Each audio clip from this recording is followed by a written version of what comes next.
about a quarter of a mile from the tent city was the city dump. And my parents would frequent the city dump to get things that we needed. On one occasion, they found baby clothes in the city dump, dressed Trampita in them, and ever since we call Trampita, Trampita. Trampita is grown, is married, and has children, and we still call him Trampita. But Trampita says, Panchito, no me digas Trampita en frente de las personas que hablan español porque me da vergüenza. Don't call me Trampita in front of people who know Spanish because it embarrasses me. And I tell them, okay, Trampita. So next to Trampita is myself. My nickname was and is Panchito. They still call me Panchito at home.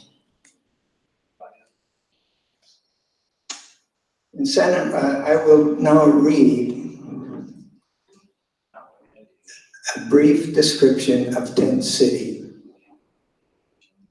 that appears in The Circuit, the first book.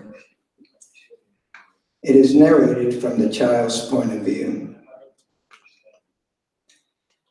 We called it Tent City. Everybody called it Tent City, although it was neither a city nor a town. It was a farm worker labor camp owned by Sheehy Strawberry Farms. Tent City had no address. It was simply known as rural Santa Maria. It was on Main Street, about 10 miles east of the center of town.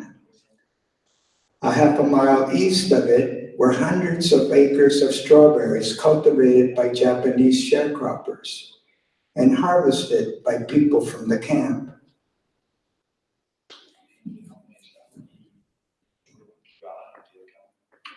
Behind Tent City was dry wilderness, and a mile north of it was the city dump.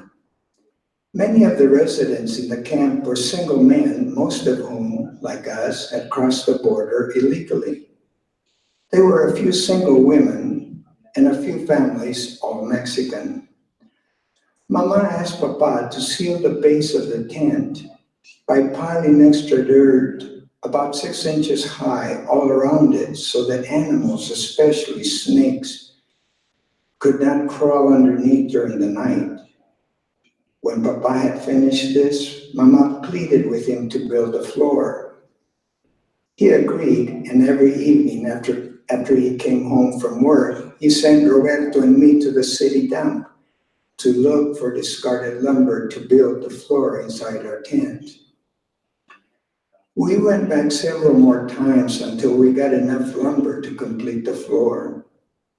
We also picked up pieces of linoleum and laid them over the wood to cover the holes and slivers. The different shapes and colors made the floor look like a quilt.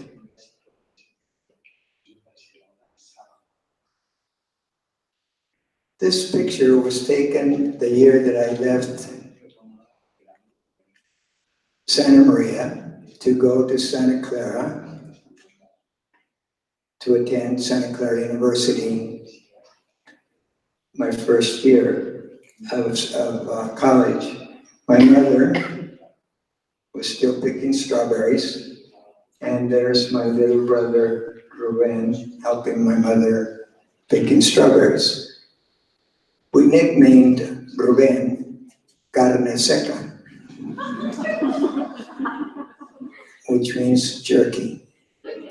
We nicknamed him Carne Seca because when he was born, he was very, very skinny.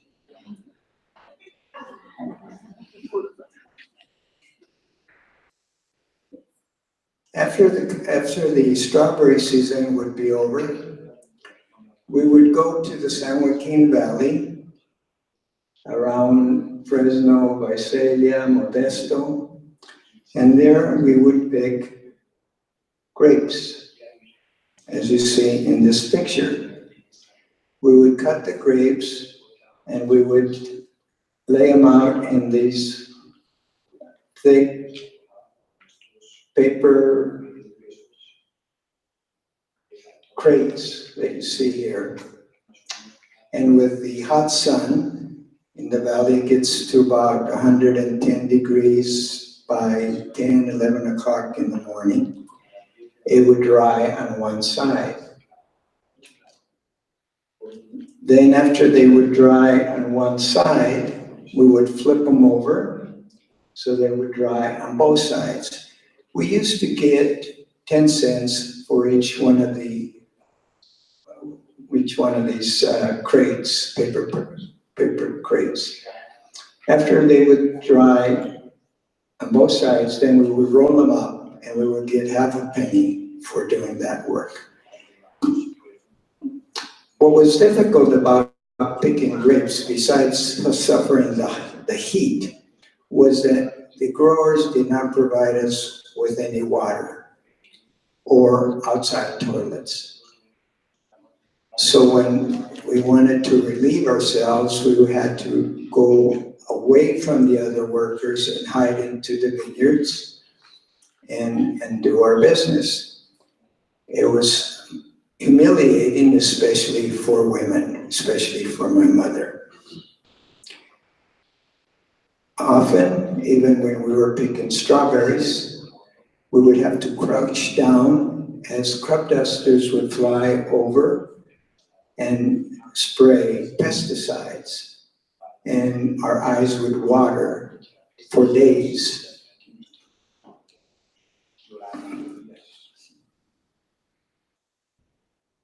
After the grape season would be over, we would go to another little place called Corcoran.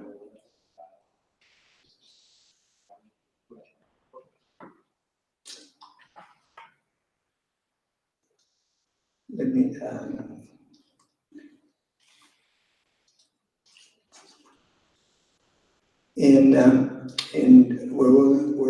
while we were living when we were picking grapes, one year we lived in an old garage that was owned by Mr. Sullivan, who was a grower. And I will describe the garage for you as I describe it in the circuit. The garage was worn out by the years. It had no windows. The walls, eaten by termites, strained to support the roof full of holes. The dirt floor, populated by earthworms, looked like a gray road map. That night, by the light of a kerosene lamp, we unpacked and cleaned our new home. Roberto swept away the loose dirt, leaving the hard ground. Papa plugged the holes in the walls with old newspapers and tin can tops. Mama fed my little brothers and sister. Papa and Roberto then brought in the mattress and placed it on the far corner of the garage. Vieja, you and the little ones sleep on the mattress. Roberto, Panchito, and I will sleep outside under the trees, Papa said. In Corcoran, we lived in another migrant camp in one-room cabins like the ones that you see here.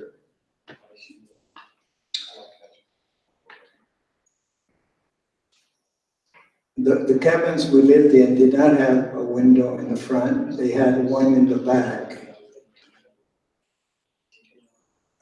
During the winter months, in November and December, it gets very, very cold in the valley. And since we didn't have any heat or indoor plumbing, our family would all sleep on one mattress, laid on the floor, and we'd all cuddle up together to keep warm. In Corcoran, we would pick cotton. You can see the cotton fields in the background here. You see my mother and Roberto and Panchito making a bad face. And I'm making a bad face because I hated wearing suspenders. Some children think that I'm making a bad face because I had to pick cotton. And that's a good reason too, but I hated wearing suspenders. There's a story in the circuit titled Inside Out, where I describe my experience going to school for the first time, not knowing a word of English, and getting dressed, and my mother says, "You gotta wear suspenders, Panchito." And I said, "I don't wanna wear them because my father doesn't wear them." And my mother would say, "Panchito, si no llevas tirantes, se te van a caer los pantalones. If you don't wear suspenders, you won't be able to keep your pants up." And she was right. So my mother, whenever she was able to buy us new clothes, she would buy us clothes that were 2 or 3 sizes larger. And her reasoning was that by doing that, the clothes would last us a longer time. She would say, if I buy you clothes that fit you perfectly well and you're still growing, they won't last you very long. So that was her reason. And I knew what she meant, but I still didn't like wearing suspenders. So that's why I'm making a bad face there. This is not a family picture, but it gives you a visual image of what cotton picking was like. Cotton is now picked by machine, but in one of the stories titled Cotton Sack, I described what it was like picking cotton. This is one of these cotton sacks that my father would use for picking. It's 12 feet long. The one that Roberto used was 10 feet long. And when I finally got my own cotton sack, I was delighted to get my own cotton sack. I was really happy. It measured 6 feet long. And working all day from sunup to sundown when it was not raining, the most my father ever picked was 200 pounds. And we used to get 3 cents a pound. Roberto was a better picker than my father. The most he ever picked was 275. And Panchito, well, I'm not going to tell you. No. But I was not a very good picker. The most I ever picked was 100 pounds. But besides the difficulties in picking the cotton out of the ball, and getting scratched, was that you would have to drag the cotton sack behind you. As you can see in this picture, he's got the cotton sack strapped on his shoulder. We used to strap the cotton sack around our waist so that the opening would be between our legs. And you can imagine as you advance the row, as you continue picking the cotton, filling your sack, the sack can weigh up to 75 to 80 pounds, and dragging it behind you and with the friction, it really caused a lot of back problems. So it's not surprising that my father and Roberto and eventually myself suffered from back problems from doing this kind of work. After the cotton season would be over at the end of December, first part of January, we would return to Santa Maria to spend the winter months there. And we lived in Bonetti Ranch. Bonetti Ranch was another migrant camp owned by Bonetti. And I will describe what the ranch was like in this next reading. When we turned into Bonetti Ranch, we were greeted by dozens of stray dogs. Roberto, my older brother, had to slow down La Carcachita, our old jalopy, to a crawl to avoid hitting them. and to dodge the deep potholes in the dirt path which circled the front of the barracks. A few of the dogs belonged to the residents, but most of them had no owners. They stepped underneath the dwellings and ate whatever they found in the garbage.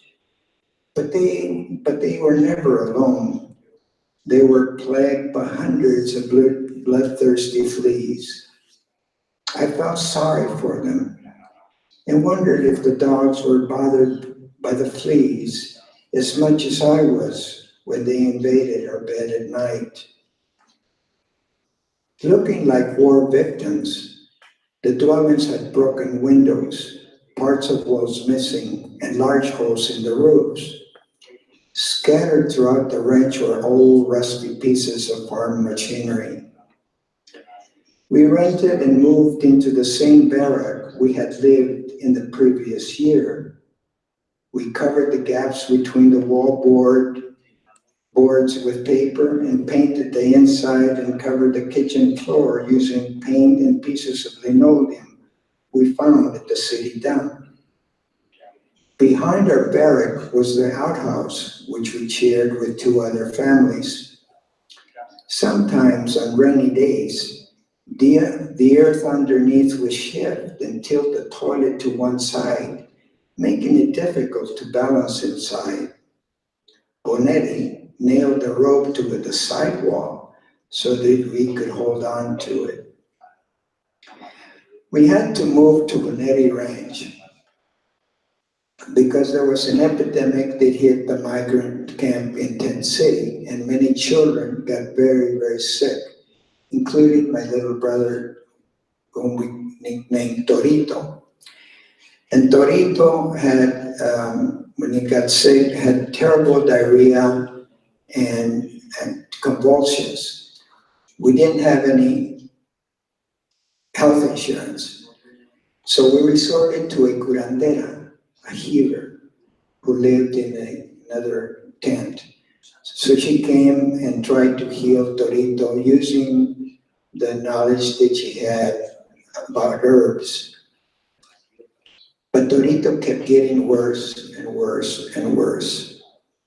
And out of desperation, my parents then took Torito to the county hospital in Santa Maria. And the doctor told my parents that Torito most likely would not survive, that we had taken too long to get him treated. So my parents took Torito back to Tent City, to our home. And we made a promise to El Santo Niño de Atocha, the little baby Jesus. And we prayed and prayed and prayed every night. And Torito began to get better and better and better. And Torito survived. And so I titled that story, Miracle in Tent City. Other children got very ill. And so the County Board of Health, the Santa Barbara County Board of Health, Santa Maria is in the county of Santa Barbara. The County Board of Health came to Tent City, closed it down, and we were forced then to move to Bonetti Ranch. And that's why we ended up in Bonetti Ranch, another migrant camp that was also in Santa Maria.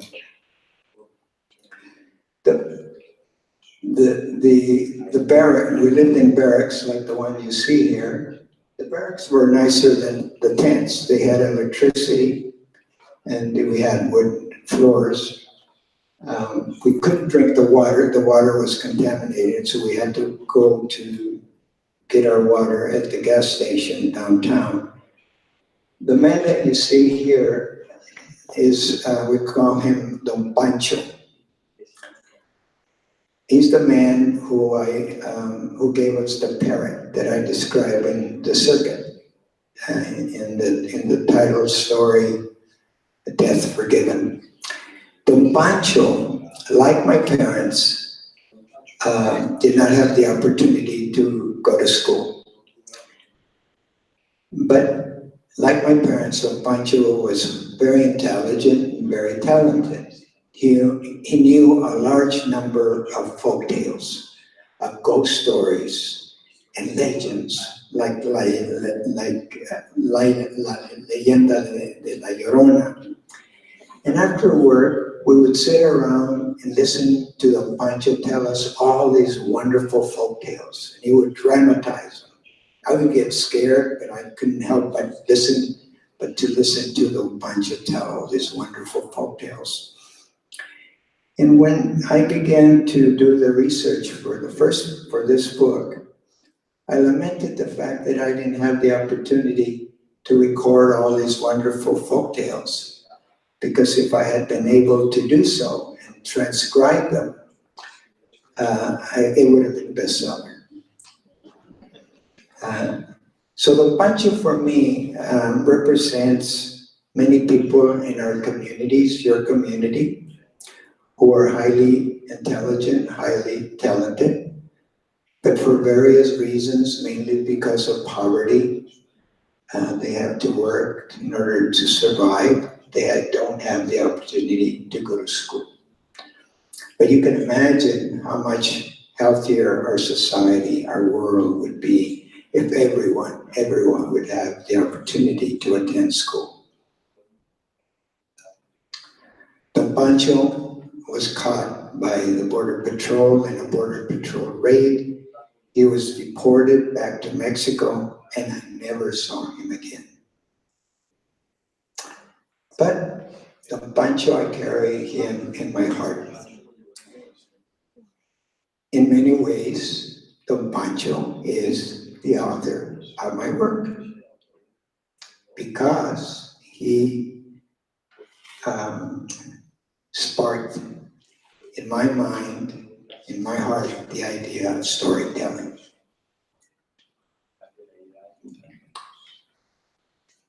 This is my dad and Trompita. During the winter months, we would top carrots. We used to get, topping carrots means you would dig them out of the ground and cut the green part.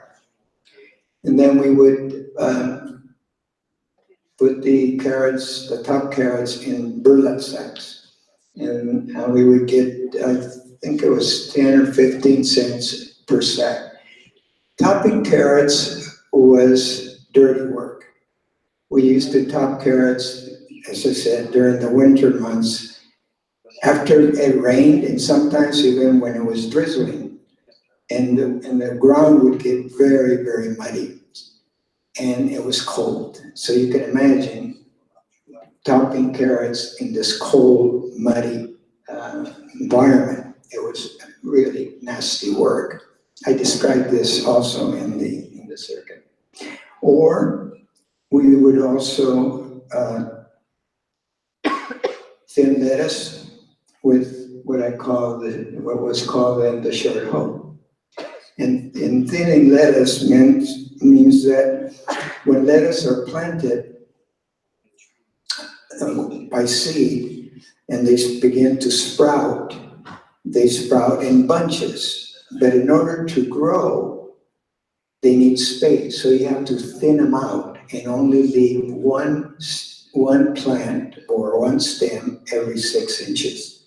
So you used to thin them out using this short hoe, and the dimensions from here to here is exactly 6 inches. And we used to get $15 or $16 per acre. You can see from this picture that doing this kind of work, stoop work, is very, very demanding on people's back. It's like picking cotton and picking strawberries. You're on your back or you're on your knees. And so many people, including my parents, suffered from back problems.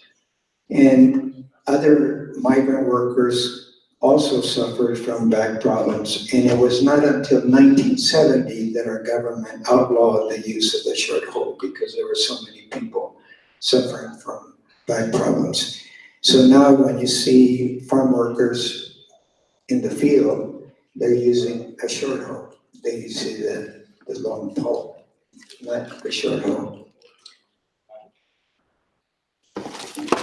This picture was taken one year when we came to Santa Clara Valley to pick plums. This is my Roberto giving Trampita a ride in a bucket that we use to collect the plants from the ground. And he's giving Trampita a ride in the bucket to entertain him.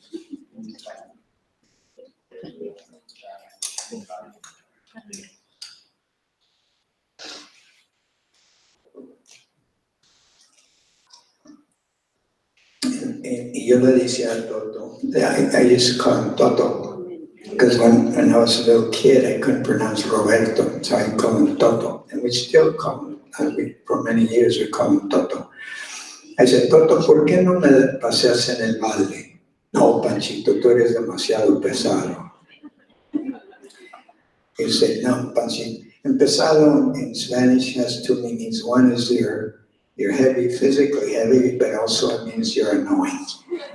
And that's true, I was very annoying. And here, you can see I'm very happy because I filled my bucket with plums and I had dressed Trampita in clean clothes.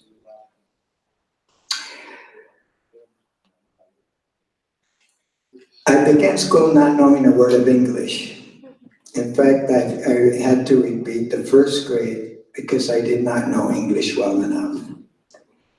And as I grew a bit older, by the age of 6, I began working in the fields to help our family make ends meet. My older brother and I missed a lot of school. Every year, I would miss the first two and a half months of school because I had to help my parents pick grapes and cotton. My older brother missed even more school than I did. He would not start school until the beginning of January. Consequently, I would always fall behind my studies whenever I began school that year, or the first year every year.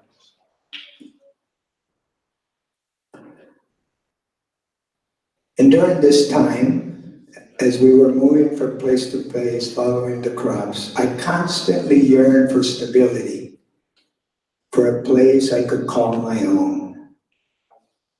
My search for a permanent home, in large part, came out of a desire to attend school without interruption. I hated missing school every year and finding myself way behind my studies. I enjoyed learning, even though school was difficult for me, especially English class. In my attempts not to fall behind in my studies, I kept a notepad, a librito, where I would write English vocabulary words to improve my English and other things I needed to learn for school. I carried my notepad in my shirt pocket. And as I worked in the fields, I would take out my librito and memorize the material that I wrote in it. I took it with me wherever I went. I clung to it. It gave me a sense of consistency, a sense of grounding, if you will. But I lost my notepad when the place we lived in, Orosi, burned down, and I was devastated. I'll read the part from the book. I burst out crying when I saw I had lost my notepad. Trying to console me, my mother asked, "Do you know what you wrote in your librito, mijo?" "Yes," I answered, wondering why she asked. "Well, mijo, if you know what was in your librito, then it's not all lost." I thought about my librito and what Mama said. I could see in my mind every word, every number, every rule I had written in my notepad. I knew everything in it by heart. Mama was right. It was not all lost. Unquote. What I learned from that experience was that whatever I learned on my own and whatever I learned in school, that knowledge was mine to have and to hold. And no matter how many times we moved, and we moved frequently, that knowledge would go with me, no one would take it away from me.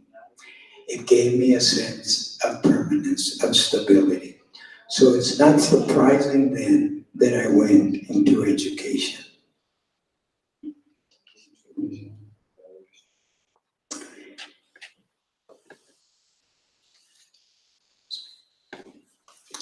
When I was in the 8th grade, my family and I were deported back to Mexico.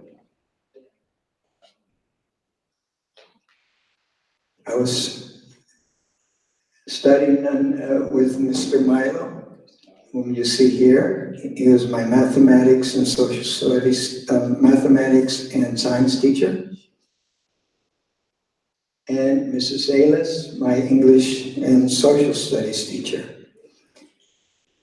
And when one day the Border Patrol officer came in with the principal into the classroom, and the Border Patrol officer asked for me. Mrs. Sayles had the painful task of pointing me out. And at that moment, I wish I were not myself. I wish that I was not Francisco Jimenez. I wish I had a different name. I felt that my whole world had collapsed.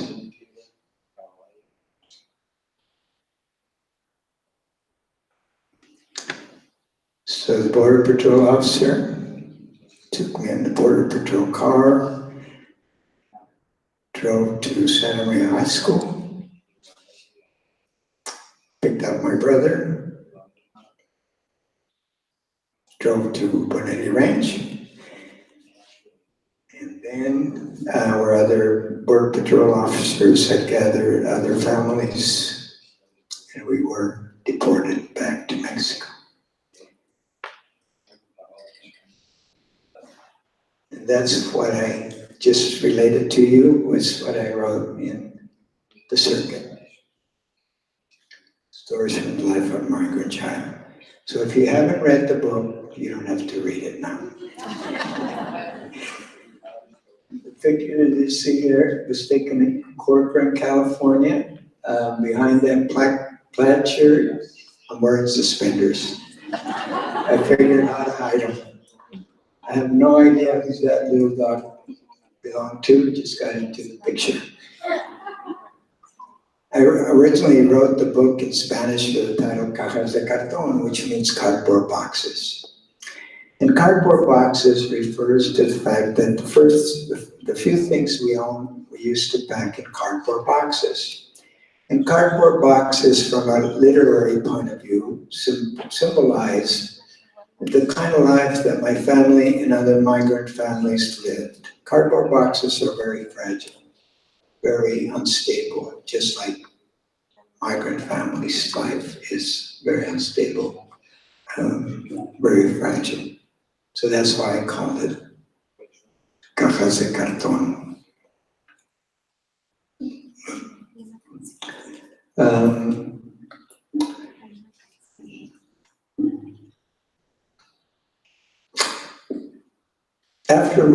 Just briefly, after we got deported, we returned back to Bonetti Ranch legally, thanks to Ito, the Japanese sharecropper for whom we picked strawberries. He loaned us money and he sponsored us. So he was godsend. the Japanese sharecropper for whom we pick strawberries. Tragically, my father could not continue working in the fields, but it was a blessing for us because we didn't have to move anymore. Roberto, my older brother, and I then got janitorial jobs. That was work all year long. So Roberto and I worked 30 to 35 hours a week each as custodians for a commercial janitorial company in Santa Maria in order to help support our family. And going to school and having to work long hours was difficult, but I was able to attend school without any interruptions. After graduating from high school, I received several scholarships to attend college. Trampita, my younger brother, took over my janitorial job to continue helping to support our family. And while in college, I began to reflect on my childhood and discovered that my migrant experiences were an obstacle and a blessing. They were an obstacle to the extent that I did not enjoy the same social, economic, and educational experiences that most of my classmates enjoyed. However, they were a blessing because they served as a constant reminder of how fortunate I was to be in college. I compare my situation then to a man who is drowning. A man who is drowning uses the water, the very substance that threatens his life, to save himself. So I use poverty and those experiences that initially pulled me down to buoy myself up. Whenever I felt discouraged and lonely, I would write about my childhood to give me the courage to continue. I did the same thing when I was in graduate school. During that time, I also relied on the education I received from my parents to give me the strength not to give up. I relied on the value of hard work, the value of hope, and the value of faith. So my educational journey was successful because of the formal education I received from my teachers and the education I got from my parents. I did not succeed on my own. I needed help. And I learned that education is the best means by which we can improve our lives. For the young people who are here, I suggest that you continue your education because education will give you options, choices of the kind of work that you want to do and the kind of life that you want to live. At your age, perhaps you don't know exactly what you want, what kind of work that you want to do, or what profession you want to seek. But if you continue working hard in your studies and go on with your education, at some point in your life, you'll realize exactly what is it that you want to be. Perhaps a teacher or a scientist, a nurse, whatever it might be. At that point, you'll say, this is my passion. This is what I want to be. This is what I want to do. And because you have the education, you will be able to do so. You see, my parents did not have formal education, so their choices were limited. They worked in the fields. And working in the fields is noble work. All work is noble, and we should value and respect all work. But the difference is when you have a good education, you have choices. The other reason why it's important for you, young people, to continue your education is because by doing so, you're honoring the sacrifices that your parents and grandparents are making in order for you to have a better life. I know that you see your parents working every day, and they struggle, and they work hard, and they struggle. And they do so because they have a dream, that they want to have a better life for you. So by working hard, you honor their sacrifices. You see? And the other reason why it's important is that when you grow up and you fall in love and you decide to have your own family, you will be able to provide a better life for your children and your children's children.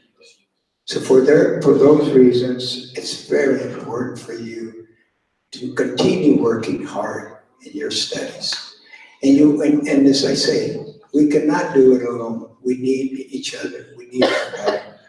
And the best help you can get is from your family and your teachers.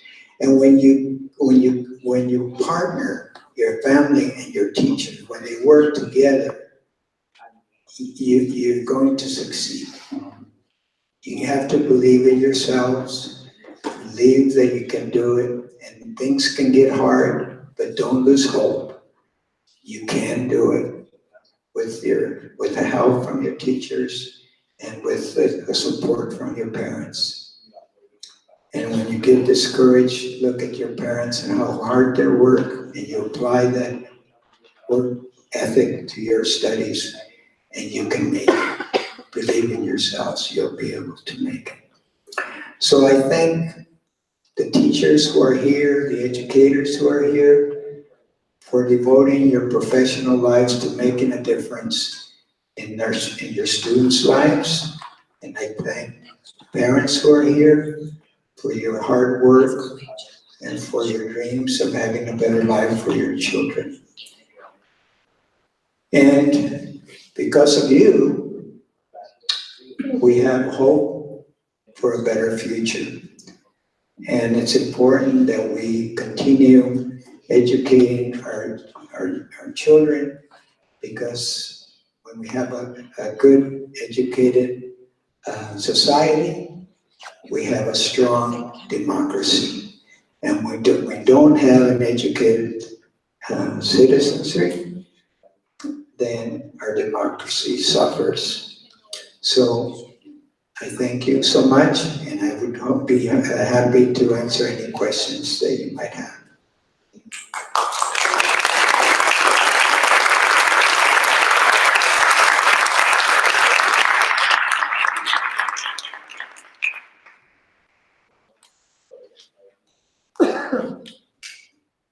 Any questions? Any preguntas? Yes. Is there any teacher that you did not write about that had a strong impact on you? Did That you didn't include in your books? Like, is there anybody else who? Oh, yes. I didn't go through all the books, but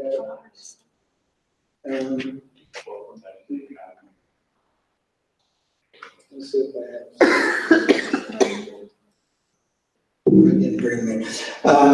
Yes, in the second book, Breaking Through, I talk about Mr. Penny, my high school counselor, who actually helped me navigate through all the applications to go to college and helped me get scholarships. I talk about Mrs. Bell, my sophomore English teacher, who helped me with my writing and who introduced me to the novel The Grapes of Wrath. And for the first time, I was able to make connections to literature and realize the importance of literature to move hearts and minds. And she was the one who, in spite of my difficulties with grammar, even at that level in high school, she told me that I had writing talent. Yeah. So they were wonderful. They were godsend. In college, at the university, I had Jesuits who were very helpful to me, very supportive. At one point, I was discouraged, and things were very difficult at home, and I was ready to leave the university to help out at home. And my brother and my mother encouraged me not to give up. And one of the Jesuits suggested that I shouldn't leave the school, that if I got my degree, I would be able to help my family even more if I got a good education. So all along, I had guardian angels. And that's why I said, whatever successes are attributed to me are really a result of all the help that I got.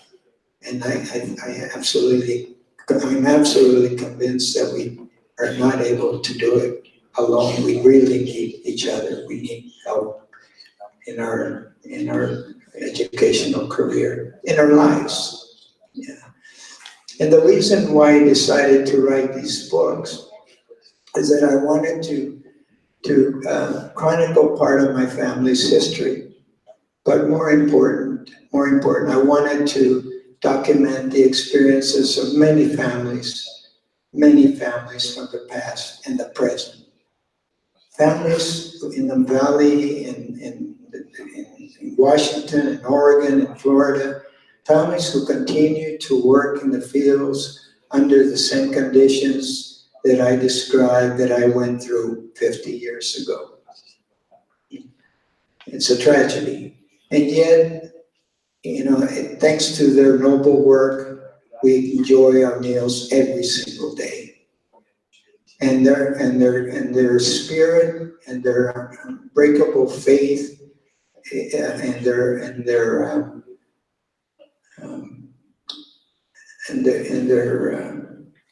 their strength is an inspiration to me, and they should be an example for all of us. And so I think it's important to learn about that experience, which is also an integral part of the American experience, right? It's part of our history. And when I was growing up, I didn't see myself reflected in any literature I read, with the exception of The Grapes of Wrath, where I first made that connection with the Joad family, who were migrant workers. And so I think it's important for us to learn about all the different experiences of the different groups that make up our society. We should learn about the African American experience, the Asian American experience, the Polish Americans, the Irish American experience. And we find that for the most part, all these people who came to this country struggled. They were immigrants, and they came to this country looking for a better life. And they came here, and they struggled, and they persevered, and they suffered discrimination. That they were able to persevere because they had hopes of having a better life for their children. And so when we begin to learn about the experiences of the different groups, we can make connections, that we have a lot in common in that sense. That we're all immigrants or descendants of immigrants, with the exceptions of Native Americans and African Americans who were brought here as slaves. And when we make connections, we begin to break down those barriers, those walls that separate us from one another. And we begin to see ourselves reflected in all the different faces. And we see ourselves reflected in everybody's eyes. And we take comfort, and we rejoice in the fact that we are all brothers and sisters. They were all members of the same family, you see.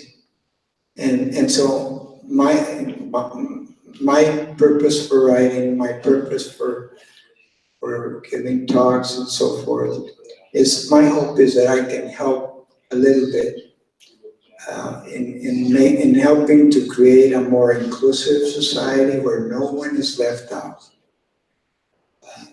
A society that can be much more compassionate, more humane, and more kind.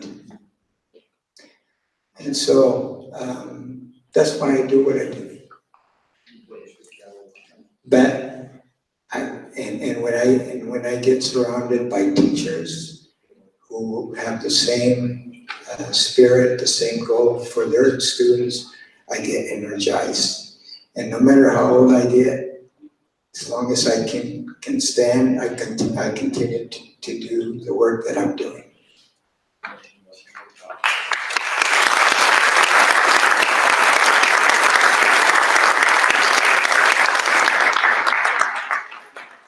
Any other questions? I promise I won't make my answers too long. Yes.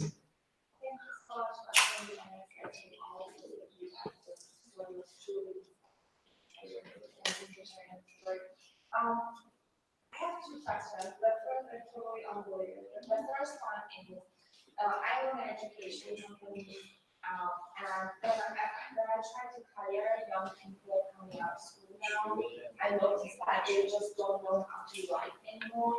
Yes. And basically, I think that, like, they write cover letter, and the cover letter, if they bother to write this one. Yes. Cover letter has like basically 3 or 4 mistakes in each paragraph. And in that, and then I try to respond and then say, well, you wrote here that you're paying attention to detail, but then you like these mistakes. And then they say, oh, you're so old fashioned, like nowadays people just text, there's no need to email or write. So my question is, Jaime, do you think the way English literature is just going to disappear now without switching to more emojis and text? Should I educators be continue to care and try to have this to pay attention to it? That's my first question. And then my second question is, I'm an immigrant too, and I have a very strong language. Just listening to a story, I'm like, this was so difficult. Like, how I go to Mexico, actually, then that was like, was this, when you guys were working in those fields, were you like, oh, we should go back to Mexico, or were you like, thank God we should? Yeah. Let me answer the second question first. Even though life was difficult here, we could find work, and there were more resources here. We could go to school. There were schools here. In rural Mexico, I go to, and almost every year I go to Baja California. They have adopted all 3 books in Spanish to promote literacy among the rural schools in Baja California, and I go every year to visit those schools, and I'm amazed at how poor those schools are. But you'll see the parents and the children, struggling, working hard, and trying to learn to read. It's very inspiring, and there's no reason when I come here and see all these resources, there's no reason why we can't do better. So the point is that there are better resources. There was work, so it was better than going back. The first question, I sympathize with you completely. I talk to my wife, and we see the same thing that you see, that students are writing less and less, and depend more, and read less and less, and depend more on the visual, the pictures, and so forth. And we're going back almost to the cave people where they communicate just with pictures. And it's worrisome. And I think it's unfortunate. And my hope is that we can put away that technology that can be used for good purpose, that can enhance our ability to learn, but not at the expense of the other skills, the reading skills, which are necessary, and the writing skills. And I think we should, as educators, should resist, not resist, but promote literacy. Continue to promote it in writing, especially among students. That writing is important. Communication, clear communication is important. When I do emails, I make sure the spelling is correct, that our sentences are correct. I get stuff that is just, from people who are fairly educated. And I think it's important, to write well. And writing is it's also writing and clear thinking helps with the thinking process. When you put your thoughts and you express it clearly, it helps you to think clearly. So it has that extra benefit of exercising the brain to think clearly. Writing doesn't come easy for me. For example, for every chapter that I write, I go through 9 or 10 different drafts, and I work at it and work at it and work at it, and then it doesn't sound right, I read it out loud, and if the voice is not there, I continue to write it. I look at the words and see. I mean, it's a process. But I tell students, it's a skill. The more you write, the better your writing skills become. Just like if you play a sport, the more you practice, the better you get at it. If you play an instrument, the more you practice, the better you get in. The better you perform. So anyway, yeah. Other questions? Yes. Since our next parent presenter is Dolores Huerta, and I know that you and your family work in the field, did she have any sort of impact on your family or you at the time that you guys were there? I was the first in my family to go to college, and then the next, Roberto, because he would miss half a year of school every year, he graduated from high school. He graduated 2 years late. He graduated 2 years after he should have graduated because he had missed so much school. Then he went to night school. He got married and went to night school at Santa Maria Community College and got his AA. Trampita got drafted in the military. They had the draft, and after it came out of the 2 years of service, under the GI Bill, he went to Chico State and got his teaching credential, became a teacher. Torito, the kid in Miracle in Tent City, also worked part-time as a janitor while he was going to school, went to Cal Poly, and also became a teacher at Santa Maria High School. A lot of teachers. Roberto has 4 children.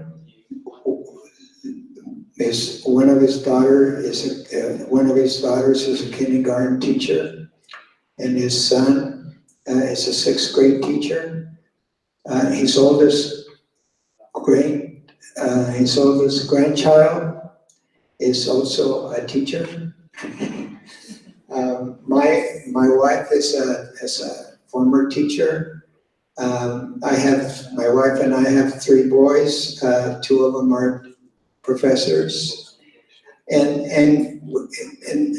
the reasons why there's so many teachers in our family is that we value education because it was thanks to education, the transformative power of education helped me and my siblings break out of the poverty cycle.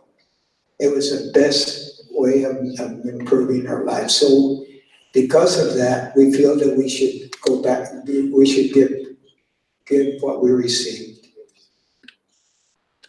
Yeah. Any other? We want to give some time for Dr. Jimenez to sign your books. So we're going to do some raffles. I'm going to ask him to walk to the door so that we can get this process going. But before we do that, can we give him a hand, please?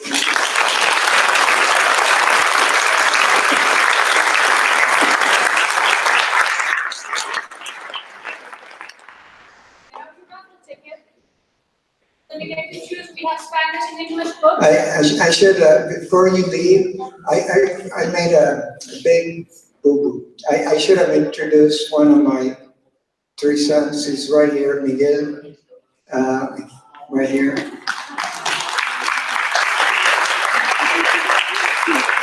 We're very proud of Miguelito. He graduated from Santa Clara in finance, and then he went to Berkeley and got his MBA in finance, and he's now the senior financial analyst for a computer company. No, computer? No, for Symantec. For a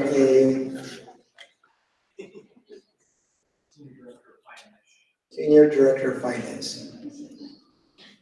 So.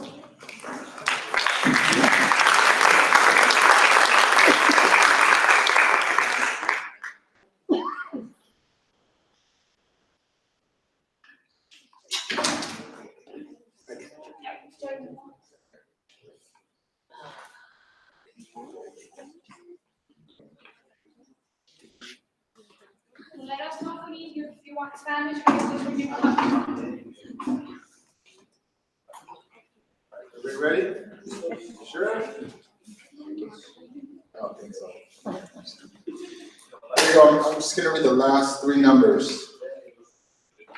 Are we ready? Got a little bit of top. Ready? 1, 6, 2. Nobody? Oh, right there.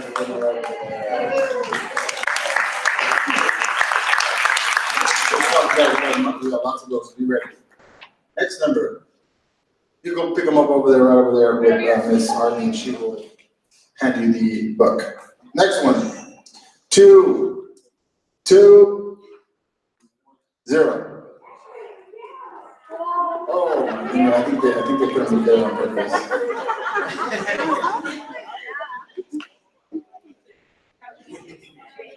All right, ready? Next one, we got a couple more to go. Ready?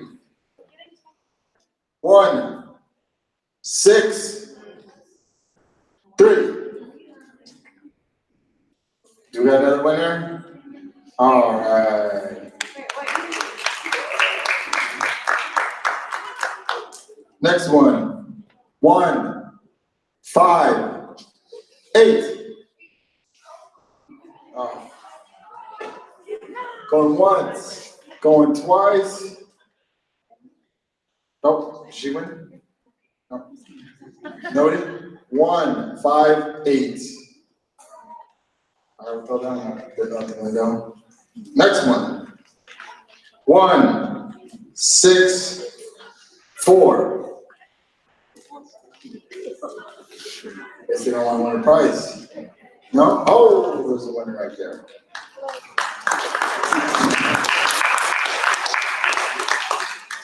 All right, ready? Next one. 2, 1, 1, 2, 1, 1. Winner! Coordinator right over there. Also, make sure you go get the signature. He's gonna be right outside. 1, 8, 1. Oh, there's another one. All right, next one. 1, 9, 3. All right, right. Walk right over there. Mixing up some more. Here we go. 2, 1, 2. All right, another winner.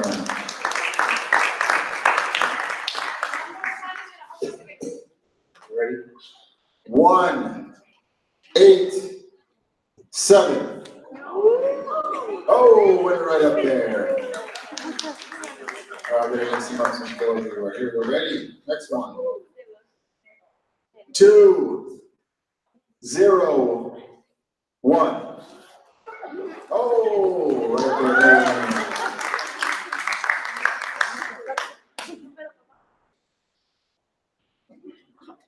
How many more left we got, Arlene? A whole bunch, okay. We'll keep going. Just says stop.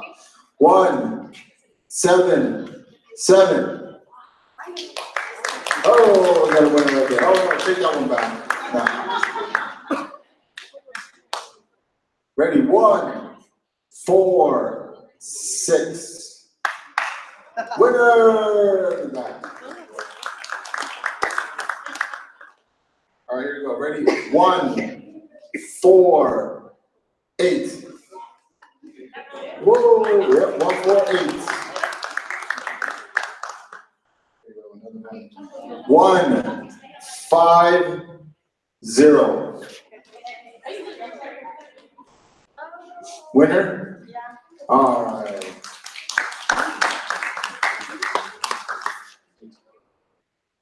9 more.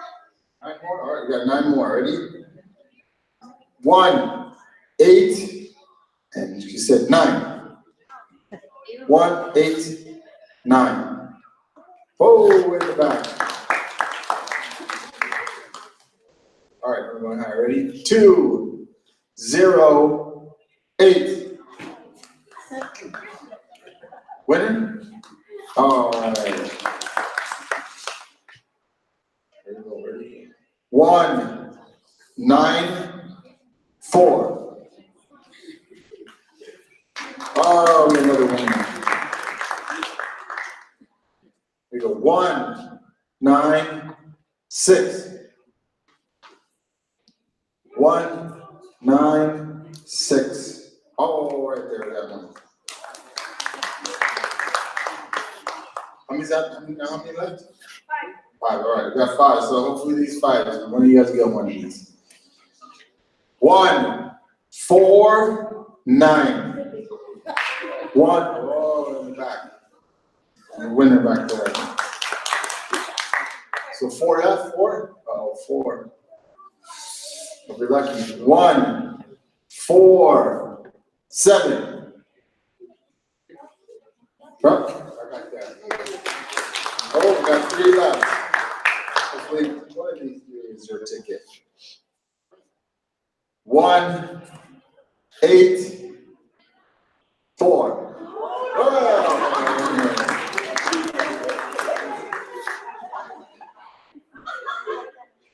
Ready?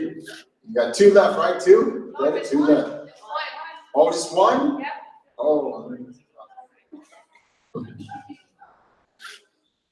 All right, for the last one. 2, 1, 4. Winner! Congratulations.